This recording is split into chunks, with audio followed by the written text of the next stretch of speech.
Over the last 18 months, I have been creating Disney-themed Pokemon teams to match the trainers' traits, friends, and films, reaching way over 60 teams, from Elsa to Mickey Mouse to even Judy Hopps. Up until today, we didn't know how these trainers would fare in battle, but I'm going to take these teams into Pokémon Showdown and crown our very first ever champion. Now, in order to crown that champion, we needed a bracket. I also needed a way of narrowing down from 60 plus teams all the way to 32, which brings me to my wheel. Now, using this wheel, like I say, we're going to go from 60 plus all the way to 32, with our first entry into the tournament being Tiana. After I've got all of the 32 teams, I am going to shuffle them, put them into the bracket so we can start to see how this is going to play out. Up until then, our second team looks like it's going to be Chip and Dale. Now, I'm not going to make you sit through the wheel spins in full time. We will skip through this much faster, and I will summarise the teams that we're left with when we get to the bracket. Be sure to check out the playlist to all my Disney themed Pokemon teams in the description below. However, every Thursday I showcase a new team, and it would be great to know what teams you would like to see moving forward, and teams that I have potentially already missed.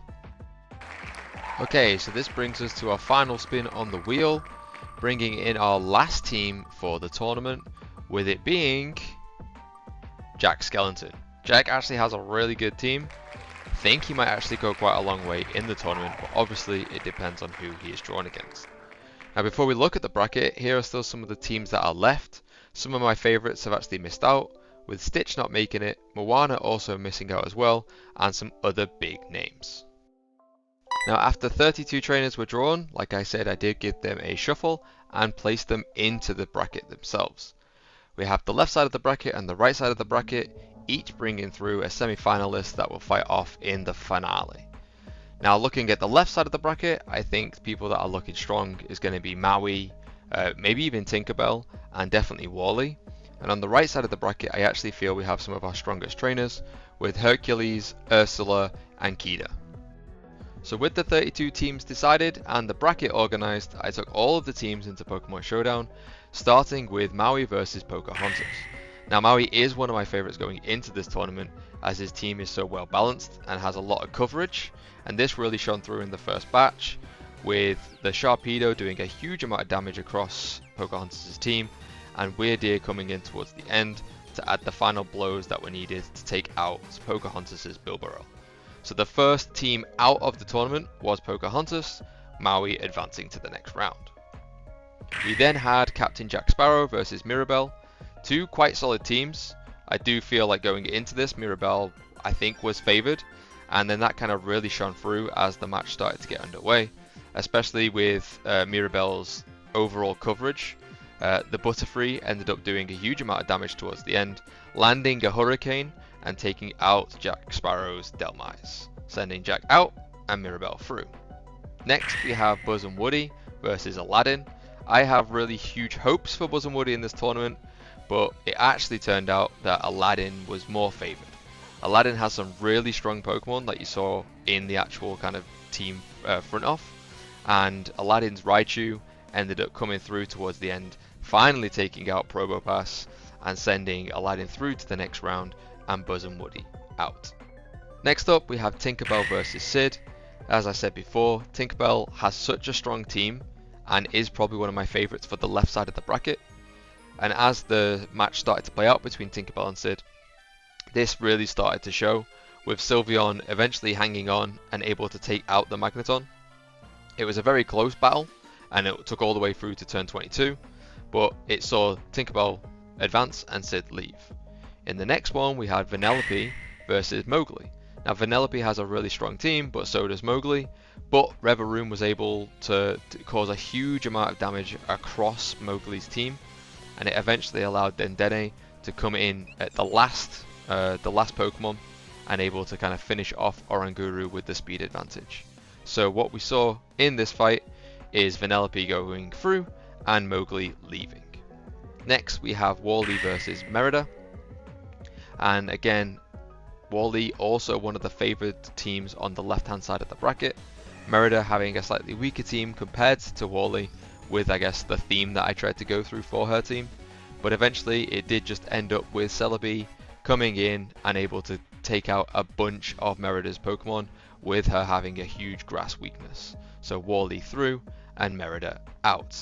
Next we have Chip and Dale versus Kristoff. Kristoff actually has a sleeper team, some really strong Pokemon, and Chip and Dale kind of having a much weaker team, probably one of the weakest teams in this tournament.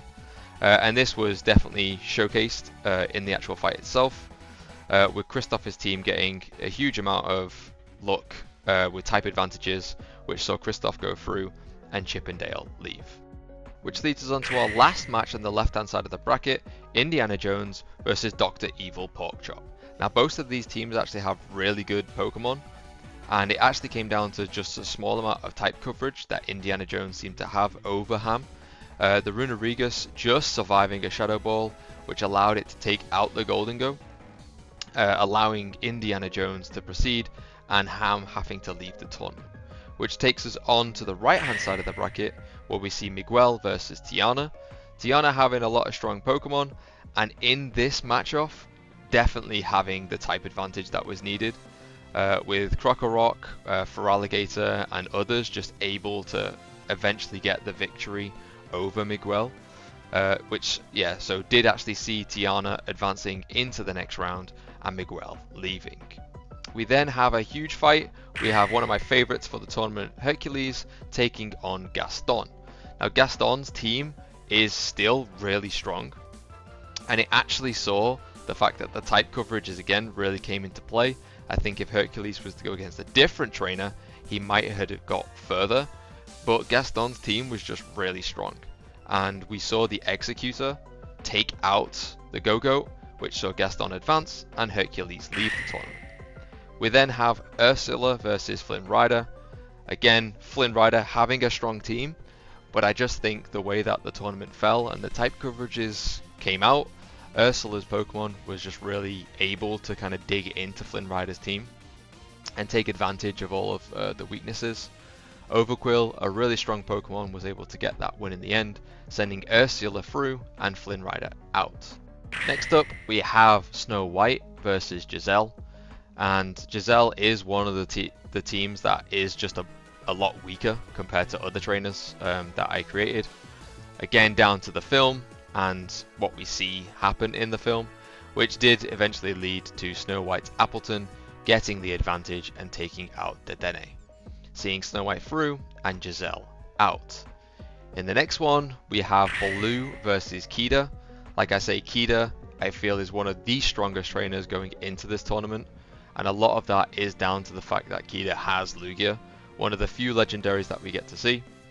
And it did eventually result in Lugia getting the advantage and taking out Baloo's Licky Licky, which saw Baloo exit the tournament at the first stage and Kida advancing forward.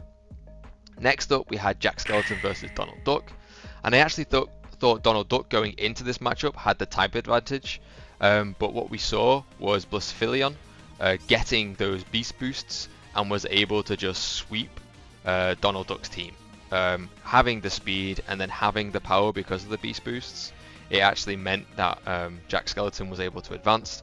Was something that I was a little shocked at, again because of the type advantage that we had previously seen.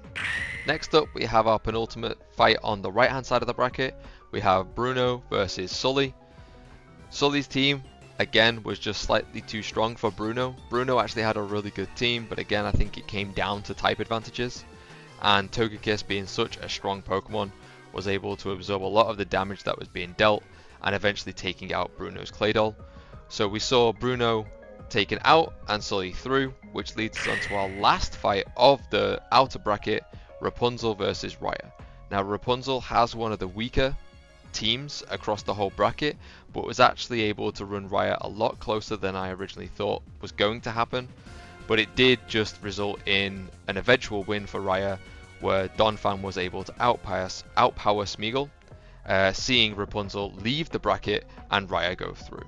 This leads us on to our first bracket update, where we can see the losers have now been eliminated and the winners had advanced to the next stage, which takes us through to our next fight of the next stage, which is going to be Maui versus Mirabelle. Again, Maui being one of the favorites for the tournament. I was expecting big things when it came to this, but eventually it was just the fact that Mirabelle had the better team, she does have some strong Pokemon in the back, and Meloetta was able to take out the Weirdeer, which was able to get Maui through in the previous round. Maui now exiting the tournament, and Mirabelle advancing.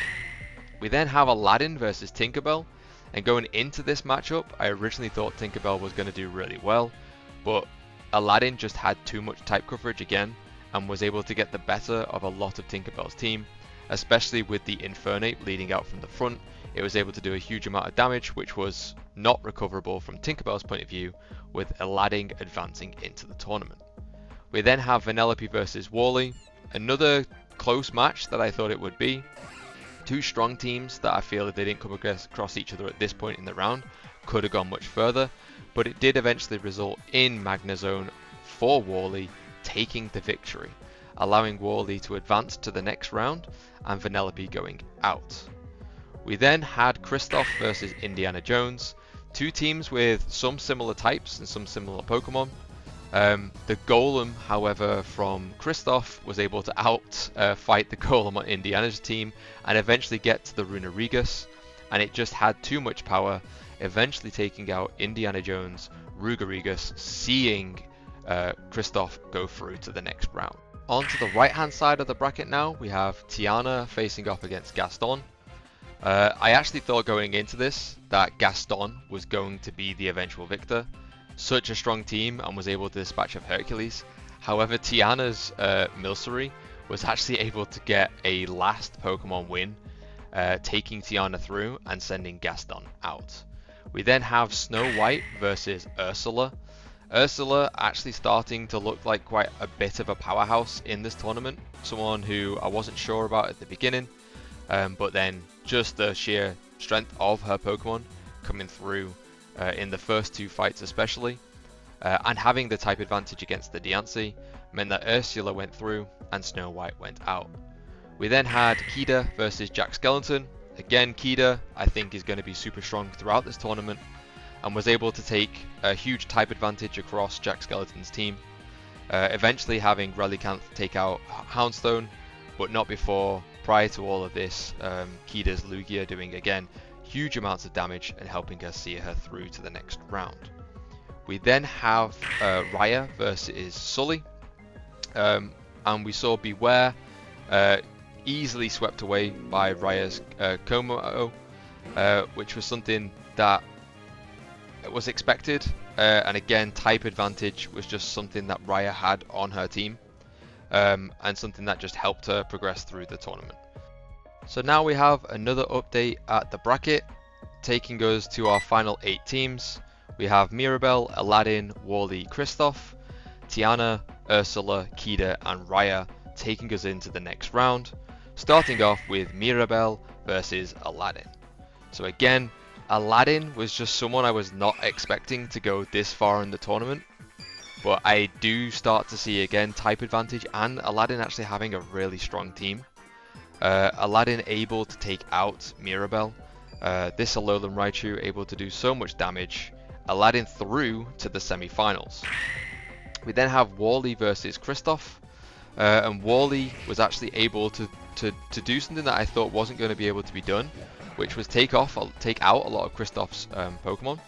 Kristoff I thought was going to have just too strong of a team, but Magena was just able to do so much damage across the whole of Kristoff's team, so that saw Wally into the next round. We then had Tiana versus Ursula. Ursula's team still going extremely strong, and eventually having just the Pokemon to take out Tiana's team. A lot of them sharing water type Pokemon, but with the poison types on Ursula's team, it was enough to see Ursula through and Tiana out. We then had Kida, again my favourite for the tournament, going up against Raya, and Kida's Metagross was actually the one to do the most damage in this match.